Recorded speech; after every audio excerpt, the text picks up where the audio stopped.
How to make £1 million in 4 easy steps. And look, if you're wanting to get rich quick, then click the X button now because this video isn't for you. But if you do want to make £1 million in 4 steps without picking your own stocks and without staring at screens all day, then keep watching because I'll show you exactly how to do it and why it works. And this is not just me saying stop buying coffee and avocado toast for the rest of your life because, let's be honest, life is for living. But by the end of this video, you'll know exactly what to do to make your first million and get those investments going so you're not retiring poor and not relying on the state pension. And if this is so easy and only needs 4 steps, why isn't everyone doing it? And we'll come back to that later.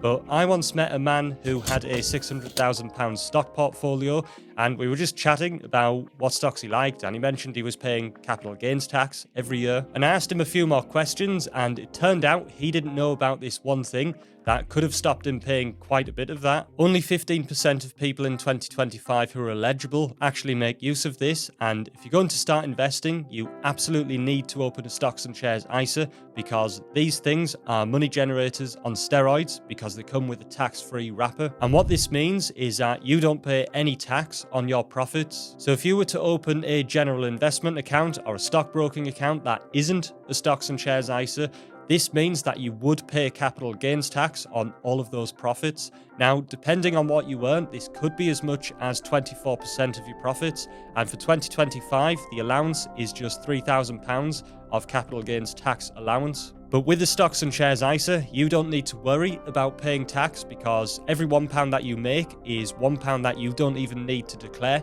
to HMRC. However, there are some things that you do need to know about stocks and shares ISAs. As of this current tax year, you can only transfer up to £20,000 into a stocks and shares ISA per tax year, which runs from the 6th of April to the 5th of April the following year.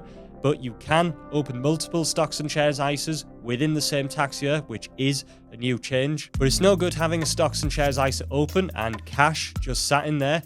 And one of my family members thought investing in premium bonds was a good idea nearly 50 years ago, and they saved up for months in order to invest because they thought it was the right thing to do. And back then, those bonds were bought for £1 each, and half a century later, guess what those bonds are worth now? Still £1, and the price of everything else has shot up massively because even Freddos have more than tripled since I was a kid and are now a disgusting 35 pence. And unlike regular bonds, premium bonds see the interest paid out as a lottery to its holders, currently 3.8%.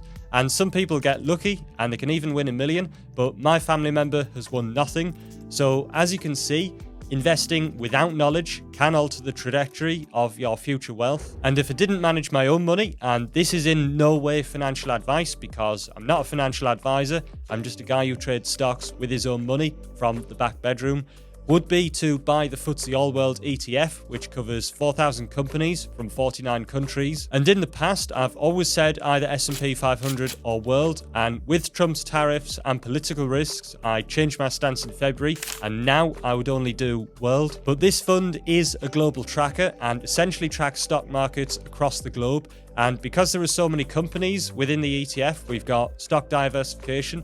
So if one stock does go bust, which does happen, it's not going to kill our investment, and any stocks which are on the rise will be added to the index and will benefit from those gains. So you also don't need to worry about picking your own stocks, and we're just letting all of those employees at those companies work hard for us whilst we go about our daily lives. Companies such as Coca-Cola, Alphabet, Amazon, Microsoft, Netflix, Tesla, American Express, Bank of America Merrill Lynch, and Nike, as well as around 4,000 others across the planet. Now, personally, I would do accumulating because I'd want those dividends to be automatically reinvested into the ETF to increase my exposure.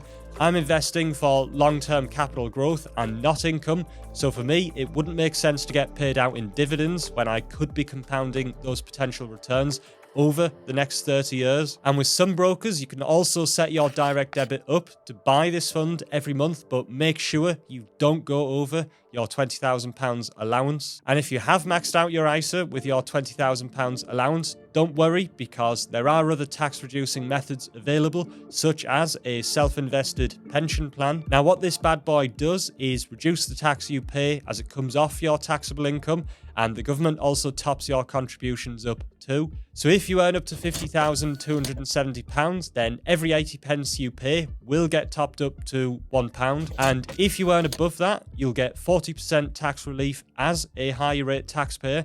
And anyone earning over £125,140 gets 45% tax relief. Now that brings us on to step number 4, which is to keep doing the first 3 steps. But here are some things you absolutely need to remember about ISAs and this method. First of all, don't deviate from the strategy. I know it's boring and you're not going to be buying a Lambo tomorrow, but this is a proven strategy, and unless there's a nuclear war or something else that completely derails the world, in which case your first worry probably isn't going to be about your ETF. Betting on the global economy has historically been a good bet. And again, nothing is guaranteed in financial markets, but when inflation outpaces the interest rate, you are almost certainly going to see the value of your money erode. Don't invest in speculative assets. Most of the stocks I get asked about are garbage because they're exciting and they have a good story.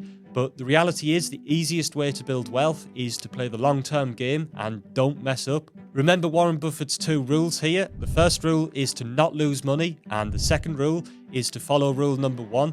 And if it's good enough for Warren Buffett, then it's good enough for you and me. Now, you can do some speculative stuff on the side if it keeps you on the straight and narrow with your main investments. But the chances of you making money on something you see a douche in a rented Lambo on TikTok promoting are approximately 0%. Next, don't stop the payments for any reason, and it's easy to be tempted to stop them when the market is tanking and the outlook is bad, but we are playing the long-term game here, and when the market's bad, that's exactly when you should be buying, in my opinion, because you're buying great companies at cheaper prices and you'll likely benefit from this in the long run. Do make sure you pay yourself first when you get a pay rise. Don't be the tool who rushes out to pay the finance company on a car upgrade and, despite earning more money, is still broke at the end of every month. And also, you should only invest what you don't need within the next 10 years. This is a long-term business, and what you don't want to be doing is withdrawing capital that you need at market lows and end up selling your investments at a loss. Now, eventually your money will compound to £1 million, and the earlier you start, the quicker you'll get there. Wait a minute! So let's circle back to that question we had earlier. Well, Michael, if it's so easy, then why doesn't everyone do it? And the simple reason is nobody wants to get rich slowly. That's it. Everyone wants to get rich quick, which is why you see douches in rented Lamborghinis conning people out there, promising fast results, and people sign up to them. Secondly, is this guaranteed to work? Well, no, because nothing is guaranteed. But the FTSE All-World generated returns of 9.1% a year from 2003 to 2004. Obviously, some years it'll be down and some years it'll be up. But again, this is a long-term strategy, so it's likely to work as long as we don't have an extinctional level event or something. But in 40 years' time, if it doesn't work, don't come and blame me because I'm not giving you a guarantee. Finally, if you're 80 years old, this probably will not work because unless there are some rapid scientific advances that extend the length of your life significantly, you'll probably be dead before the compounding effect kicks in. Sorry. If you've got any questions, please let me know in the comments. Thank you very much for watching, and hopefully I'll see you in a few seconds. Companies such as Coca-Cola, Alphabet, Amazon. I think I've been listening to too much American telly there. Amazon. Look at Amazon.